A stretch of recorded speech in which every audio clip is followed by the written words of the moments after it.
Halo Sobat Donghua, pasti pada penasaran kan dengan kelanjutan BTTH Ranah Dewa? Oke lah, tanpa berlama-lama lagi, yuk langsung masuk ke alur ceritanya. Di episode sebelumnya, Bilin yang membuat Xiaoyan menjadi incaran banyak kekuatan puncak, sementara ancaman di sekelilingnya belum mereda. Di tengah tekanan itu, dia dipanggil ke rapat kekacauan, tempat dia mulai menyadari besarnya skala perang dewa kekacauan. Sebuah ajang brutal yang mempertemukan para ahli dari masa lalu dan masa depan, dengan aura kekacauan sebagai hadiah utama. Meski beresiko dan penuh ketidakpastian, perang ini tidak mempertaruhkan nyawa, hanya kekuatan. Menimbang manfaat besar bagi pertumbuhan kultivasinya, Xiaoyan akhirnya memutuskan bahwa perang dewa kekacauan layak diikuti, sekaligus menjadi ujian nyata terhadap keberuntungan dan kekuatannya. Setelah diskusi mengenai perang dewa kekacauan berakhir, semua orang dipersilakan untuk menyampaikan pendapat masing-masing. Namun ketika suasana di sekeliling kembali sunyi, sebuah suara perlahan terdengar. Apakah kalian masih ingat bahwa aku pernah mengatakan di antara kita ada keberadaan sang misi? Dia melanjutkan dengan tenang. Aku sudah memperoleh beberapa informasi dan secara garis besar sudah tahu siapa orang itu. Begitu kata-kata itu terucap, hati Xiaoyan langsung berguncang hebat. Di dunia Sanhai memang ada beberapa tindakannya yang berpotensi memperlihatkan jati dirinya. Pikiran pertama yang terlintas di benaknya adalah satu kemungkinan yang paling buruk. Apakah identitasku telah terbongkar? Aku memberimu satu kesempatan.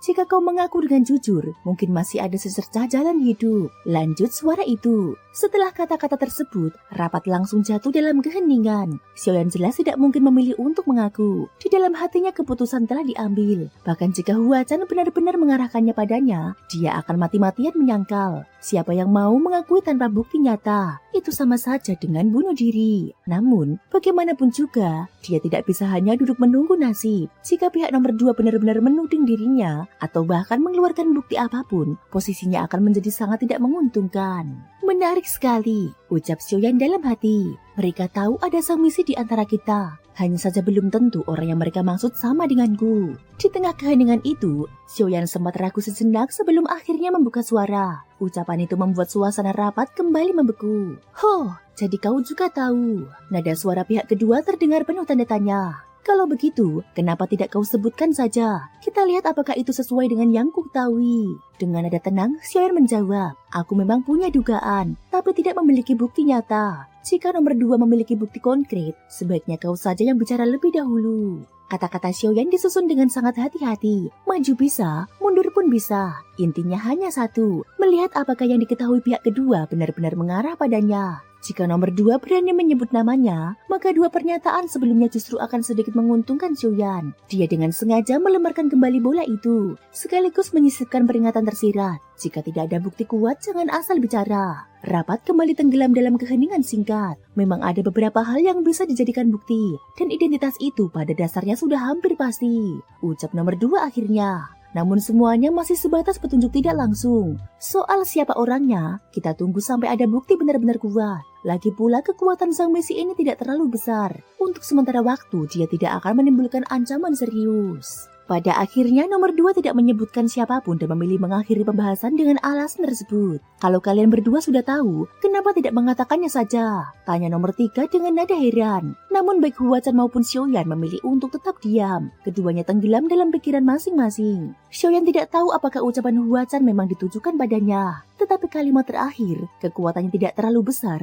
sangat mungkin mengarah pada dirinya. Huachan pun tidak melanjutkan pembicaraan. Dia tampaknya telah menyadari bahwa Xiaoyan mungkin mengetahui sesuatu. Dalam situasi seperti ini, keduanya sama-sama penuh perhitungan dan tidak berani salah bicara sedikit pun. Kesalahan sekecil apapun bisa langsung menyeret mereka ke dalam bencana. Namun jika dipikirkan dengan seksama, posisi Xiaoyan jauh lebih berbahaya. Kekuatan adalah fakta yang tak bisa disangkal. Jika identitas sang misi benar-benar terbongkar, penjelasan apapun akan sia-sia. Lebih buruk lagi, jika dugaan Xiaoyan benar bahwa Huachan sendiri sebenarnya adalah sang misi, maka semua ini hanyalah sandiwara yang dirancang untuk menjatuhkan dirinya.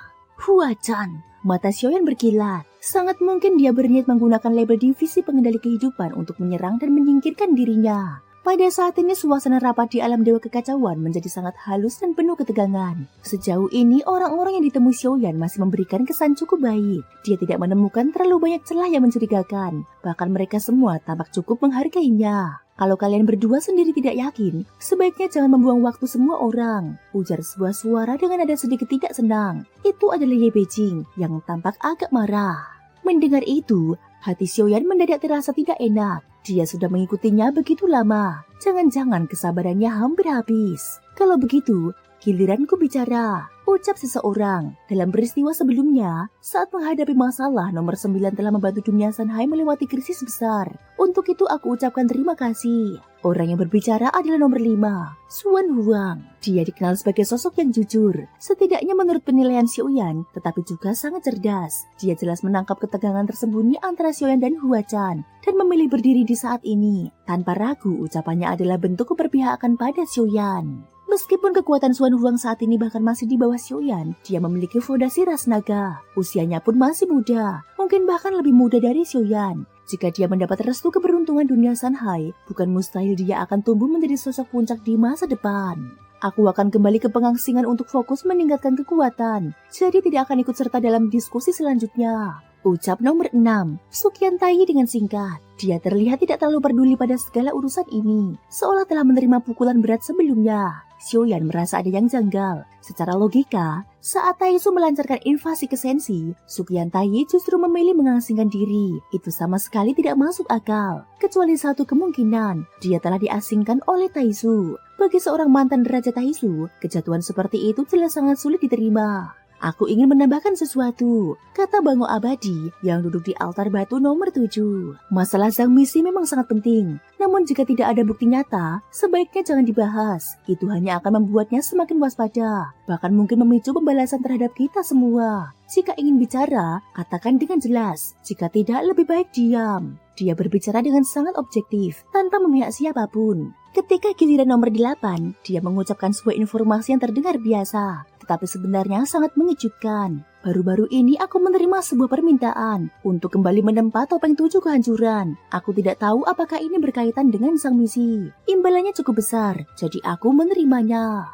Ucap nomor 8, topeng 7 kehancuran. Apakah ini berarti divisi pengendali kehidupan mengalami perubahan? Atau justru ada Zhang Misi baru? Xiaoyan langsung menanggapi. 8, kau tahu bahwa topeng 7 kehancuran adalah alat khas Zhang Misi. Jika kau terus menempa benda itu, bukankah itu berarti akan melahirkan lebih banyak Zhang Misi? Itu akan membuat kita semakin sulit melacak mereka. Dia tidak bermaksud menjebak nomor 8, karena yang dia katakan memang fakta. Xiaoyan tahu bahwa si 4 perencana adalah sisa jiwa penguasa ilusi, yang kini telah terluka parah hingga bahkan tidak bisa menghadiri rapat ini. Itu berarti Zhang Misi kemungkinan akan memilih perencana baru. Jika topeng itu terus dibuat, maka kekuatan aneh tersebut akan terus bermunculan tanpa henti, mengganggu tatanan para makhluk tingkat 9.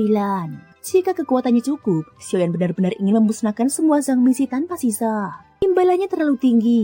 Maafkan aku, kata nomor 8 setelah terdiam sejenak. Aku berjanji ini yang terakhir, tidak akan ada lagi setelah ini. Dia tampak jujur, jika dia tidak mengatakan apapun, sebenarnya tak seorang pun akan menyalahkannya. Itu bukan inti masalahnya, ucap Xiaoyan. Bisakah kau melacak siapa pemberi tugasnya? Pandai besi tak hanya kau seorang, mengapa harus kau? Fokus sesungguhnya adalah menemukan pihak yang memesan topeng itu. Itulah satu-satunya cara untuk menangkap Zhang Misi. Kali ini nomor 2 kembali berbicara. Anehnya, justru saat dia membuka mulut, kecurigaan Xiaoyan terhadap Hua Chan semakin menguat. Dalam pandangannya, Hua Chan merasa bahwa ucapan Xiaoyan barusan adalah upaya membersihkan diri, sehingga dia ikut berbicara untuk mencuci identitasnya sendiri. Dan justru karena itulah Xiaoyan semakin yakin, Hua Chan adalah Zhang Misi yang sebenarnya. Thank you guys sudah mendengarkan ceritaku di episode kali ini sampai akhir. Ikutin terus kelanjutan episode berikutnya ya. Terima kasih buat kalian semua yang udah subscribe, like, dan komennya. Semoga hari kalian menyenangkan. Sampai jumpa dan bye-bye.